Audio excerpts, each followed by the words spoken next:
2023 is probably gonna go down as one of the best years in gaming for quite a while. And while not every genre is gonna get this, us JRPG lovers are gonna be in for a treat in 2024. We're gonna be so spoiled for choice with the staggering amount of JRPGs dropping this year, especially within the first couple months.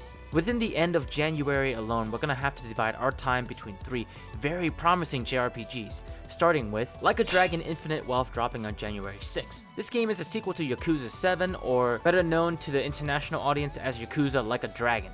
The story follows the series' new protagonist Ichiban and his ragtag group of friends as they pair up with the old protagonist Kazuma Kiryu on an adventure that spans from Japan to Hawaii. If the first Yakuza Like a Dragon was any indication, we're going to be treated to masterful character writing mixed with turn-based combat that is a bit more on the casual side. It utilizes a fun job system that draws from real-life occupations, some of which can be pretty funny. And you'll also be able to experience a lot of fun side quests and mini games throughout the cities that you'll visit. I'm still going through the first game alongside another prequel to a game on this list that we'll talk about shortly. Just a couple days after Infinite Wealth, we're going to be getting Granblue Fantasy Relink on January 31st. Within Granblue Fantasy Relink, we can go it alone or join up to 3 other real players on expeditions to hunt many fantastical creatures that roam the skydom of Granblue Fantasy. While not exactly like Monster Hunter, we're going to be gathering parts, building new weapons, and upgrading over 19 playable characters, each with their own unique combat system and synergies. This game had an interesting development cycle being worked on previously by Platinum Games, and you can see their DNA in action combat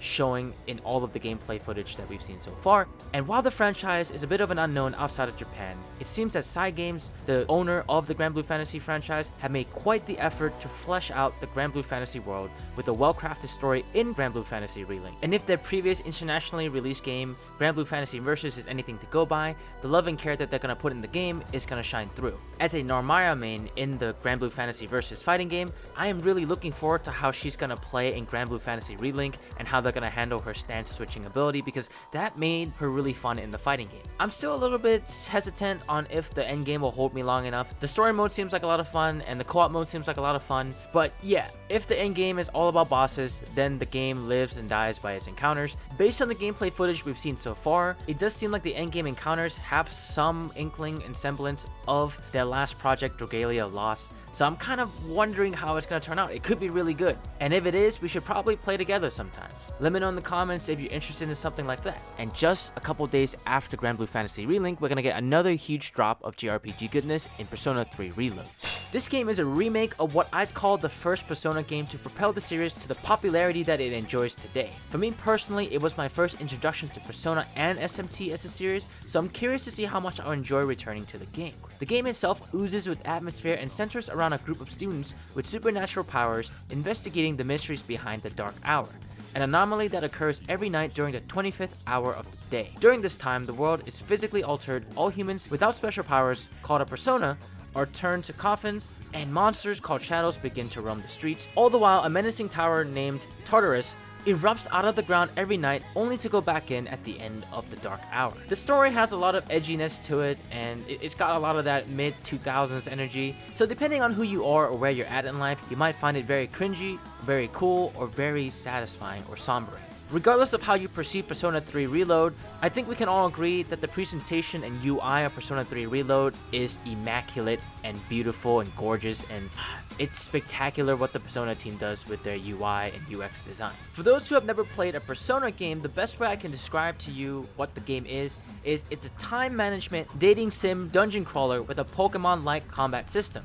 You'll have to manage your resources such as time, social connections, energy, personas, and money as you navigate the deadlines of school life and the deadlines of the Dark Hour. And in combat, you're gonna have to mix and match different personas or Pokemons or whatever you want to call them and make the ultimate creature that has resistances and weaknesses to certain elements, passive skills and active skills, and it's a lot of fun and you're gonna be juggling between those. The enemies can abuse the same weaknesses that you can to them, so you gotta be careful in how you engage each battle. The thing is though, the Persona games tend to tackle all these different elements and blend them in a way that works well together, is cohesive, and best of all, each individual element works well on their own, except maybe the dungeon crawling part, at least for Persona 3. The Persona games have improved drastically as the years have gone by, but from what Persona 3 originally was, I didn't really enjoy the dungeon crawling. The environments were all the same. It's randomly generated maps, like for many floors, and it was just a slog to get. So I am kind of curious to see what quality of life improvements they're going to add into Persona 3 Reload, and what they're going to choose to keep the same as the original game that was released in the mid-2000s. On another personal note, I'm most excited to play this on my Steam Deck OLED, as I originally experienced Persona 3 through the handheld version on the PSP, so not only the game but the way I'm gonna play it is gonna be quite a nostalgic experience. Between the 3 games that we just talked about so far, releasing at the tail end of January, which are you most excited to play? Let us know in the comments below, and if you're having a good time, support your boy by hitting that like button, and consider subscribing for more JRPG content like this. Thanks. Fourth on the list is Final Fantasy VII Rebirth, dropping on February 29th. In Rebirth, we get to continue our adventures with Cloud Strife and his friends as they go on a mission to save the world from capitalism. Players can expect gorgeous visuals, compelling characters, and a convoluted plot twist that will probably reshape what we've come to know and love about the Final Fantasy VII universe, and it will probably light the internet on fire. So if you're into the storytelling aspects of things, you're going to want to play it when it drops, so that way you can participate in the conversations that's probably going to go on all throughout the interwebs. Unlike the first remake, which stretched a relatively short segment from the original game on the PS1 into a 40-hour experience, it seems that the dev will have a lot more varied story beats to pull from, and not only that, the director behind the open world elements show a great understanding of how to keep things interesting and inviting for players to explore, which was a big complaint from me in Final Fantasy VII Remake, where the game felt too linear and on rails. It didn't help that the pacing for Final Fantasy VII Remake, to me, was not very well done. You'll have segments of forward-moving progression that gets halted by long lulls of side questing. I love me some side content, but the timing and frequency between the main and the side quests were too jarringly divided. I prefer a game that blends his side questing into his main quest a bit more naturally, so that way the player can't really tell if they're doing a main quest or a side quest,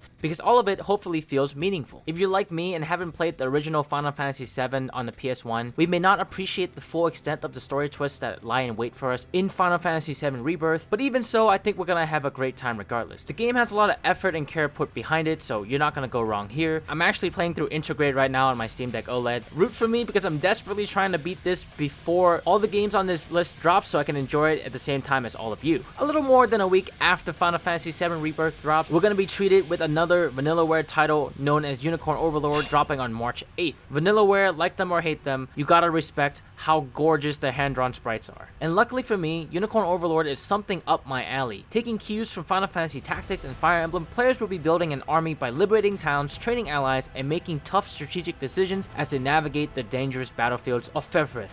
I hope I said that right? Question mark? This game features quite a bit of unit customization as well as online PvP battles, and this game is for sure on my radar because I do love me some Fire Emblem. And yeah, that's 5 must-play JRPGs coming very soon in 2024. But you know what? I got one more for you. I know I said 5, but let me hit you with a 6, because this one is probably my most anticipated game for the last decade or so. It's been a game that I've been hotly anticipating for one particular reason, but before I go into why I'm anticipating it so much, let me reveal the game. Dragon's Dogma 2, dropping March 22nd. Now, the thing about Dragon's Dogma is, the original was one of my favorite games that I can never replay, because the things that I love about it, the immersive aspects, the part that really grasps me the most, I can't ever re-experience because it comes in the exploration aspect of the game. For those of you who don't know, the game is a medieval action fantasy that combines Devil May Cry action with a sense of scale of Shadow of the Colossus as you're climbing massive dragons and creatures, with a touch of Skyrim where you're in a medieval open world and exploring the nooks and crannies of the realm. In the game, you're gonna scour the lands with summoned companions that your friends can make, discovering hidden secrets and engaging in thrilling battles with fantastical creatures. The robust job system can completely change the way you play, allowing you to tackle combat challenges in distinct ways. If the original game was anything to go by, exploring at night for the first couple of times would be quite an experience for those of you who have never played. I'm hoping that the magic of that first time exploration is gonna hit me like a truck when I play Dragon's Dogma 2. So those of you who have never played the original, you're gonna be in for such a treat, and I'm so jealous of you because you really don't know what you're gonna expect, but I do. A little bit anyways, and I'm hoping that Dragon's Dogma 2, with all the feedback and time they've had to develop this game, will exceed all of my expectations. Even if you're somebody who prefers a turn-based affair, if you like the sense of adventure and you like the medieval fantasy setting, please do not skip out on Dragon's Dogma 2. I think you're gonna love it, and if you're kind of apprehensive about getting it still, hit that subscribe button, because I'm gonna try my best to get an early review copy as part of the Capcom's Creators Program, so that way I can analyze if it did live up to my expectations. Anyways, the first quarter of 2024 2024 is going to be great for us JRPG lovers. Whichever game you end up picking up, I hope you have a great time playing. And for those of you who are trying to justify a Steam Deck OLED purchase, so that way you can take all of these JRPGs on this list on the go like I'm hoping to do, then this list that I've compiled of 5 JRPGs that run great on the Steam Deck you can't really play on a Switch might help you make the decision to pull the trigger. Check it out, video on screen right now. My name is Varsona, and I'll see you next time.